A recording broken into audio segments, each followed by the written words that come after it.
Today I wanted to share with you my favorite SAT resources. These are the books that I use over and over again with my students, and if you're studying for the SAT, these are what I consider the absolute essential must-have books to get going. So the first one is this, the College Board's official SAT study guide. This is an old one. The new one here has 8 tests in it. You can download it off Amazon, or you can also go to the College Board website and download for free all of the 8 tests. Not only the 8 tests, but they also have answer explanations for all of the questions in this test. The answer explanations kind of vary in quality. The math ones aren't very good, but the reading ones are good. The grammar ones are a little heavy on the grammar stuff, so my students aren't wild about them. But nonetheless, this is absolutely the best resource for authentic practice materials. So download or buy this book of 8 tests, and this is what you should be working on.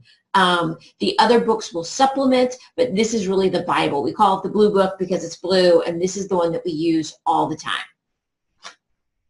My next favorite resource is a math one.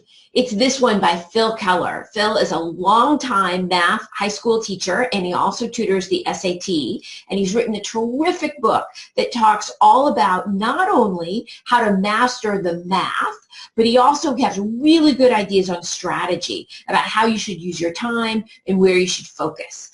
If you're scoring in the 400s, 500s, low 600s, this is a terrific resource. It's my absolute favorite go-to math book.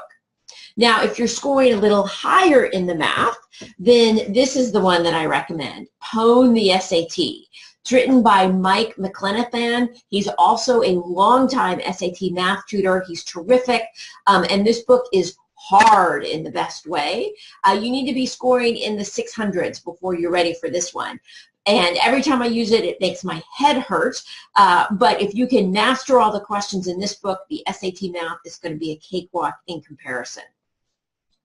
Oh, and he's also, Mike is a guy's guy, and my students really, really like these questions. They're not boring, you'll find the area of a rug. It's more like, you know, the zombies came and attacked and ate all the donuts, and all that's left is coffee. What's the volume after the zombies ate half of it, or something?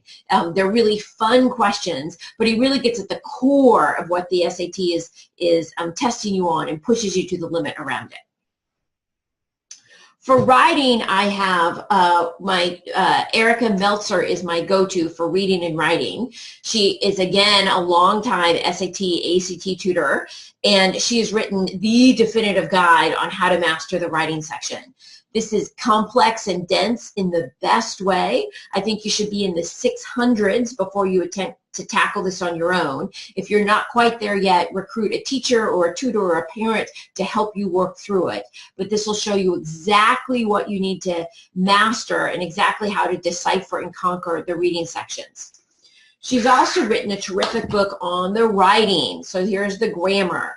And what I like about all of these resources is they really focus on what the SAT tests. So she doesn't list all the grammar rules possible. She just lists what the SAT tests and gives you questions in exactly the way that the SAT does. So SAT grammar, Erica Meltzer.